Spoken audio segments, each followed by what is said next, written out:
E aí, pessoal, tudo bem? Quero saber se vocês estão preparados para o nosso segundo convidado do mês aqui no canal. Estou trazendo para vocês o Lucas, que voa na aviação executiva e vai contar um pouquinho para vocês de como é esse mercado. Fala galera, eu sou o Lucas, estou aqui a convite da Ju Helps para falar sobre aviação executiva, o mercado que eu estou inserido aí desde 2014. E ela me mandou 6 perguntas para ajudar a galera que quer entrar na aviação e às vezes pensa em começar pela aviação executiva, que é um lugar bom para juntar horas, né? E começar a sua carreira mesmo até talvez você chegar na aviação comercial, isso se você não tomar gosto, né? Pela aviação executiva, como é o meu caso. Isso vai depender do equipamento que você vai voar, vai depender de como é o mercado da sua cidade, do seu estado. E cada estado tem uma aviação de uma forma, né? Eu sou de Goiás, né? Aqui em Goiás, em Goiânia, a aviação ela é bem aviação de fazenda, né? Assim, tem muito fazendeiro, muito empresário que também tem fazenda. Então, boa parte dos aviões são aviões que podem operar em pistas não pavimentadas, né? Tipo um Seneca, um Baron, King Air ou até um Meridian. A aviação aérea, de um modo geral, aqui em Goiânia é o que domina, apesar de terem bastantes jatos, né? Então isso vai depender da aviação que você vai entrar. Existem pessoas que com 150 horas conseguem cair lá na direita de um Citation, por exemplo, mas eu acho que isso é um pouco de exceção à regra. Com 150 horas eu acho que você pode pensar em voar um Seneca, que é um avião single pilot. Você, quando termina os seus cursos de comercial, de multi, você sai perfeitamente habilitado para voar um avião desse, um Baron, com tranquilidade, entendeu? Muito provavelmente com 150 horas as pessoas não vão te contratar para ser comandante, eles vão te contratar como copiloto.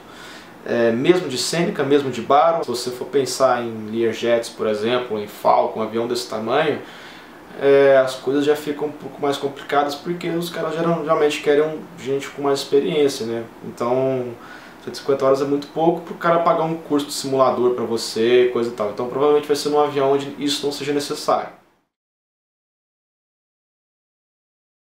Olha, não precisa. Como eu falei, isso vai depender da aviação que você está almejando. Para o cara que já está pensando num táxi aéreo, que quer voar um turbohélice de táxi aéreo, quer voar um jato de táxi aéreo, que com 150 horas sim é possível, dependendo do avião, né?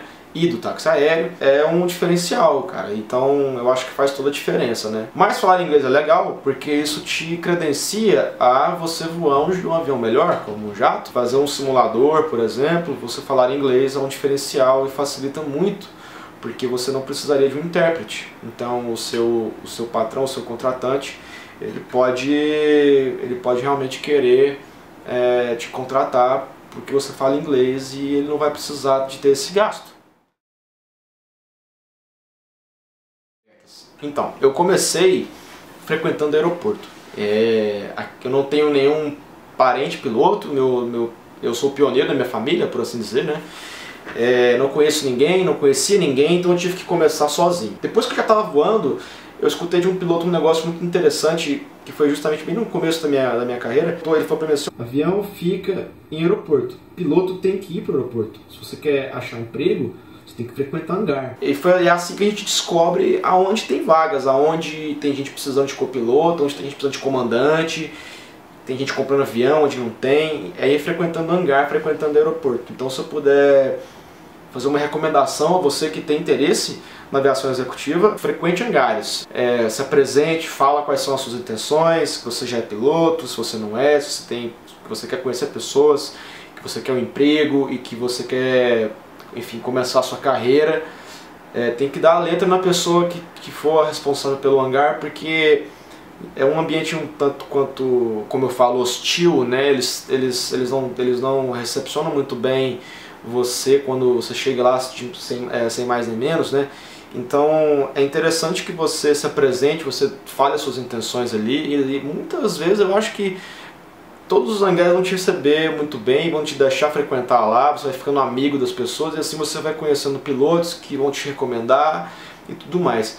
Quando eu comecei, eu fazia atualizações de cartas, cara. Eu atualizava Rotaera, IP e carta de procedimento de navegação, que é um trabalho chato, um trabalho burocrático, é trabalhoso demais, né? Você tem que andar com um calhamaço de papel assim gigante na mão. E foi assim que eu comecei a mostrar que eu estava disposto a trabalhar, que eu estava disposto a ralar, botar a mão na massa, que eu queria aprender. E foi assim que as pessoas começaram a me levar nos voos, né? Então essa é a minha recomendação. Se você quer achar emprego, frequenta hangar. Bom, os salários, eles, de novo, dependem do equipamento que você vai voar. Mas a maior parte dos pilotos da aviação menor, assim, que voam Seneca, voam Minuano, voam Corisco, um aviãozinho assim, os salários eu acho que eles giram em torno aí de entre uns 2,5 para 3, 4 mil. Óbvio que conforme vai crescendo o equipamento, esse salário vai ficando melhor, então você tem pilotos de King Air que ganham 10, 12, 15 mil. Só que são pessoas que estão com o mesmo chefe, às vezes há 10, 15, às vezes até 20 anos. Então é uma etapa da sua carreira que você tem que construir para chegar lá, né? Quem começa não tem jeito de começar por cima.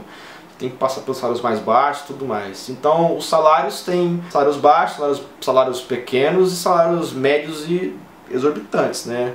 A gente tem conhecimento aí de pilotos que chegam a ganhar às vezes até 28, 30 mil, mas voando equipamentos enormes, né? Voando Gulfstream, voando Legacy, voando Global Express. Então isso vai depender do tipo de avião que você está e do tempo que você está na aviação executiva, né? Isso é proporcional ao emprego que você tem. O salário é proporcional ao tamanho do avião que você voa. Então, né? Não, depende do seu voo, depende do seu chefe, depende do tipo de voo que o teu chefe faz, que o teu operador faz, né? A galera do agronegócio, às vezes o cara tem um proprietário que é empresário, mas ele também tem uma fazenda. Então a fazenda normalmente vai ter o voo final de semana e durante a semana você fica em casa. A minha média de voos, ela fica entre 1 e 4 voos por mês. O meu avião voa em torno de 100, 150 horas por ano. É uma quantidade bem baixa. Mas tem a aviação executiva aí que voa muito mais. Amigos aí meus que voam para cantor sertanejo, o cara tem voo todo dia. Então isso depende do teu emprego.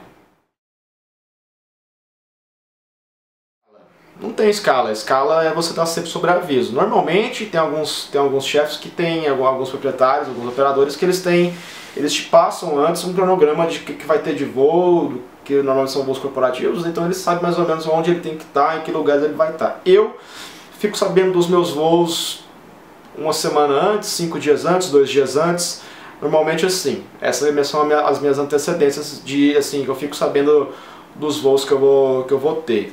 Eu não tenho uma escala, não tenho uma escala de trabalho. Eu vou para o aeroporto todos os dias para ver como é que o avião tá, às vezes desenrolar uma coisa que o avião precisa fazer, eu atualizo cartas do avião, os aviônicos, né?